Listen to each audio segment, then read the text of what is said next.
எல்லா பிரச்சனைகளுக்குமே தீர்த்து வைக்கக்கூடிய ஒரு வழிபாடுனா அது சிவ வழிபாடு தான். ஆனா சிவ வழிபாட சில பேர் செய்யறதுக்கு தயங்குவாங்க. காரணம் கேட்டா முன்பை விட பிரச்சனை அதிகமாகும் அப்படின்னுவாங்க. இன்னும் சில பேர் நாங்க ஜோசியர் எனக்கு பரிகாரமா சிவ வழிபாட மேற்கொள்ள சொன்னாரு, நானும் அவர் சொன்ன பரிகாரத்தை மேற்கொண்டேன். எப்ப நான் அந்த பரிகாரம் மேற்கொள்ள ஆரம்பிச்சனோ அப்ப என் பிரச்சனை அதிகமாயிட்டு தான் போகுதுன்னு சொல்லுவாங்களே. பல பேருக்கு சிவ வழிபாடு தொடங்கியதுமே ஒரு எண்ணம் இருக்கும், நான் முன்னாடி இருந்ததை விடவே சிவ வழிபாடு ஆரம்பிச்ச பிறகு மேலும் எனக்கு பிரச்சனை தான் வந்துட்டு இருக்கு, ஆனா எனக்கு இது குறையவே இல்லை, அதுக்கு என்ன காரணம் அப்படின்னுவாங்க. அதுக்கான உண்மையான காரணம் என்னன்னு கேட்டீங்கன்னா, மும்மூர்த்திகள்ல அழிக்கும் கடவுளான ஈசன் வந்து பாத்தீங்கன்னா கெட்டதை மட்டும் அழிக்கிறது கிடையாது, நம்ம மனதில் இருக்கக்கூடிய கெட்ட எண்ணங்களையும் நம்முடைய கர்ம வினைகளும் அழிப்பாங்க. ஒரு குப்பை தொட்டி நீங்க எடுத்துட்டீங்கன்னா அதை சுத்தம் பண்ணா முதல்ல கெட்ட விஷயங்கள் வெளியே வந்துட்டு பிறகுதான் வந்து பாத்தீங்கன்னா அதுல நல்ல விஷயம் போட முடியும். அதனால நமக்கு ஒரு பிரச்சனைன்னு நம்ம வந்து சிவனை வழிபடும் போது உடனடியா பிரச்சனை வந்து சால்வ் ஆகாது. அந்த பிரச்சனையை முழுமையா நமக்கு தீர்வு காணணும் அப்படின்னா அந்த பிரச்சனை நம்ம வெளியே எடுப்பாரு. அப்படி வெளியே எடுக்கும் போது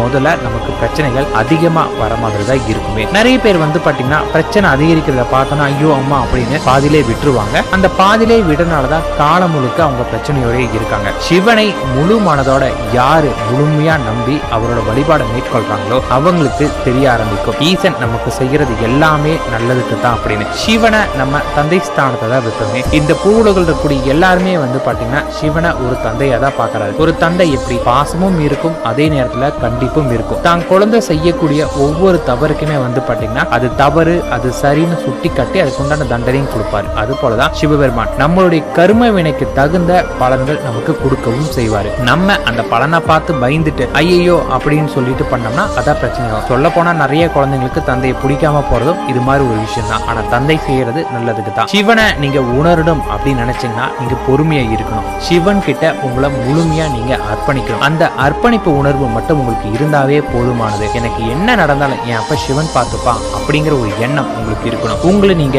முழுமையா அர்ப்பணிக்கணும். உங்களுடைய அர்ப்பணிப்பு காரணமா முதல்ல உங்களுக்கு பிரச்சனைகள் வரதா செய்யும், இல்லைன்னு சொல்ல வரல. ஆனா அந்த பிரச்சனைகள் ஒவ்வொன்றிலுமே உங்களுக்கு நல்ல விஷயங்கள் இருக்கும். நீங்க ஒவ்வொரு பிரச்சனையிலுமே சமாளிச்சு வெளிவரும்போது அந்த பிரச்சனை உங்களுக்கு அனைத்துக்குமே நல்ல விஷயமா தான் இருக்குமே. இன்பம் துன்பம் இரண்டுமே வந்து பாத்தீங்கன்னா சமமா பாவிக்கக்கூடிய அருள் நமக்கு சிவபெருமான வழிபாடு பண்ணும்போது தான் கிடைக்கும். அதை உணர்த்துற உருவம் தான் நமக்கு லிங்கம். லிங்கத்தை நம்ம வழிபாடு பண்றதே இன்பம் துன்பம் கலந்துதான் வாழ்க்கைன்னு சொல்லக்கூடிய ஒரு தத்துவம் தான். எப்ப நம்ம சிவனே சரணாகதி அப்படிங்கிற நிலையை அடைகிறோமோ அப்பதான் நம்மளால அதை உணரவே முடியும். உங்களுக்கு சிவ வழிபாடை மேற்கொள்றீங்க, உங்களுக்கு இருக்கக்கூடிய பிரச்சனை அதிகமா வருதுன்னா அப்ப நீங்க சந்தோஷப்படணும். காரணம் ஏன்னு கேட்டீங்கன்னா சிவன் உங்க கூட இருந்து உங்களை வழி நடத்த ஆரம்பிச்சுட்டாரு அப்படின்னு. உங்களை வழி நடத்த ஆரம்பிக்கிறனாலதான் உங்களோட பிரச்சனை அதிகமா இருக்கிற மாதிரி தெரியுது. அந்த பிரச்சனை முடியும் போது உங்களுக்கே தெரியும் இந்த பிரச்சனையே உங்க நல்லதுக்கு தான் வந்திருக்குன்னு சொல்லிட்டு அதை நீங்க சரியா பாத்துக்கோங்க. ஏன்னா தலைக்கு வந்து தலபாகையோட போச்சு அப்படிங்கிற மாதிரி சிவனை வழிபடும் போது உங்களுக்கு இருக்கக்கூடிய மிகப்பெரிய பிரச்சனை வந்து பாத்தீங்கன்னா சாதாரணமா போயிடும்.